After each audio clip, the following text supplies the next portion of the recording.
Breaking at Hollis Hall. The phones aren't just lighting up, they're lining up. After-hours film, cold coffee, a depth chart slid across a table, and a second device buzzing from an area code you only see when a contender is moving fast.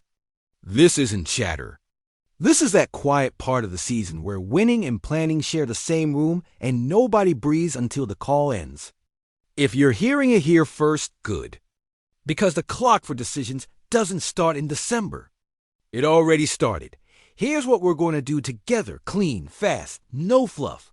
I'll walk you through the precise mechanics that make a conversation possible, the leverage Chicago owns, the who and why among receiver-needy teams that don't want to trust January to rookies, and the blueprint for a post-star attack that still grows your quarterback the right way. Then we'll stack the risk ledger locker room tone, red zone math, special teams hidden yards, optics in a city that respects pad level more than press releases. And only later do we lift the tarp on the headline you came for. Welcome back to Bears News Fan Report. Subscribe. Ring the bell. Drop a like so this community keeps beating the algorithm the same way we plan to beat fronts on Sunday. Around here it's context, not panic. Honesty, not theater. Let's finish this drive. Context matters. Early swings are normal. Overreactions are expensive. You've seen stretches where the offense strings 12 plays with rhythm and violence, and others where protection leakage and bobbed red zone trips make the distances feel uphill. That's installation life. The margins are thin while timing grows. What's not thin is the expectation. Make the quarterback's world sane. Keep him on schedule. Remove chaos snaps. That's the bar in Chicago. And that's why calls happen when you roster difference makers at premium positions. Enter DJ Moore, tone setter, technician. The wideout who blocks like it's 4th and 1 in sleet and separates on 3rd and 6 without needing a motion gimmick. He's the guy defenses can't cheat off. The guy who lets duo become a lifestyle and punishes single high when coverage gets brave.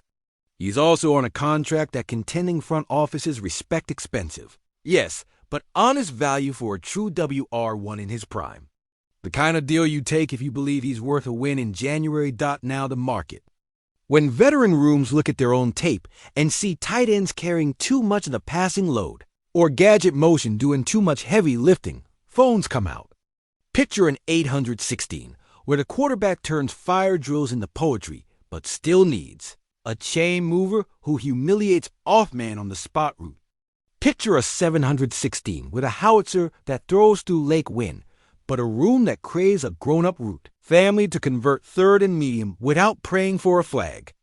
Sprinkle a couple NFC outfits that talk physical every August and discover by Halloween they can't separate without stacks and rubs. These are ecosystems where a technician becomes a force multiplier today, not in 6 months. Price tiers, whiteboard clean. Tier 1, a late first equivalent plus a rookie contract starter, or a very high second pair with a useful young piece who plays now. Tier 2, a lightly protected first with a day 2. Sweetener may be a rotational defender you can coach up to starter snaps by Thanksgiving. Tier 3 is the desperate now bid. Multiple picks across, 2 drafts and a young vet who steps directly into your top 3 at a need spot. Translation: Chicago shouldn't take a haircut. If you engage, you're setting the number, not reacting to football. Not fantasy. What actually changes on Sunday if you move him? With Moore on the field, defenses don't get to steal from the box or mug your quick game without paying interest. He wins isolation at the sticks. He blocks edges so your base runs stay efficient. And he tilts coverages you can read like a children's book. Without him, you lean into youth and coordination. More condensed splits and stacks to free Romo Duns off the line. More play-action crossers to harvest yak without demanding pristine ISO wins. More 12 personnel to clean edges and feed your quarterback half-field throws he can rip in rhythm. Motion volume ticks up to create free access. Your RPO menu becomes a scalpel instead of a parachute. It can absolutely work. But it demands 2 things every week.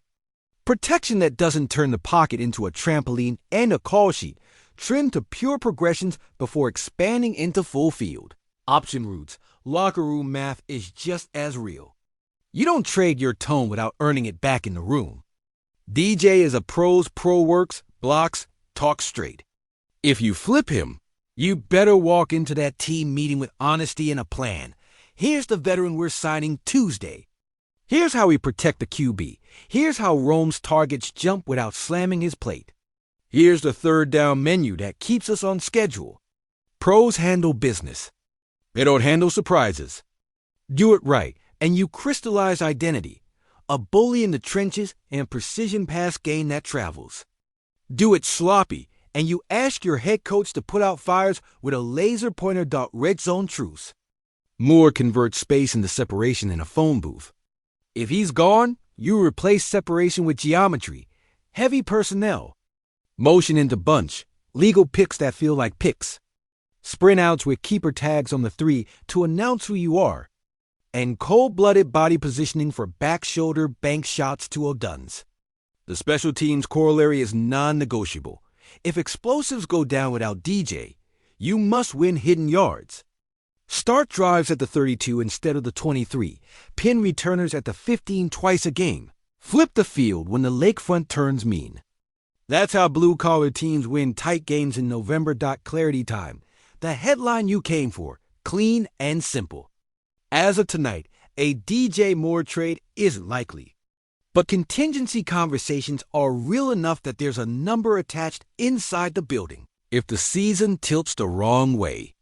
The posture is listening, not shopping, grounded in leverage earned by what this offense can be, not fear of what it isn't yet.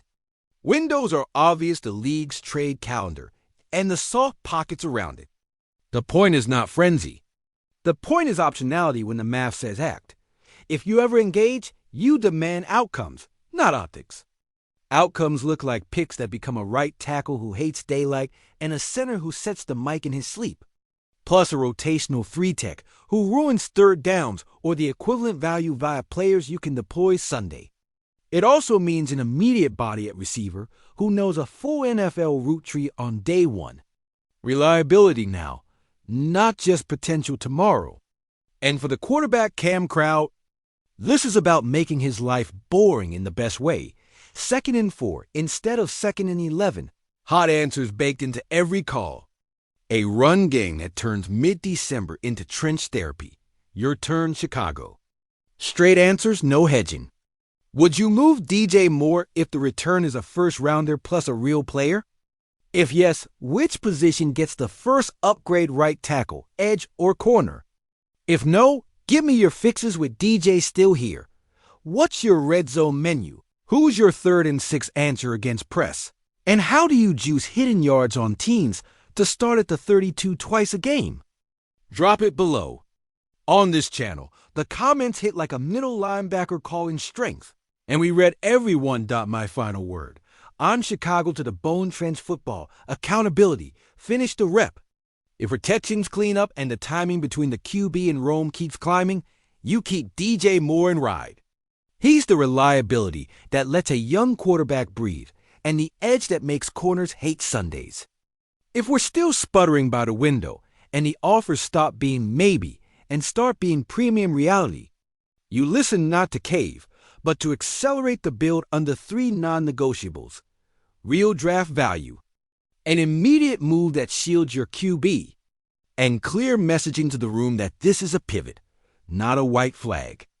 That's my opinion. And this entire conversation remains what it is. Informed speculation, not an announcement.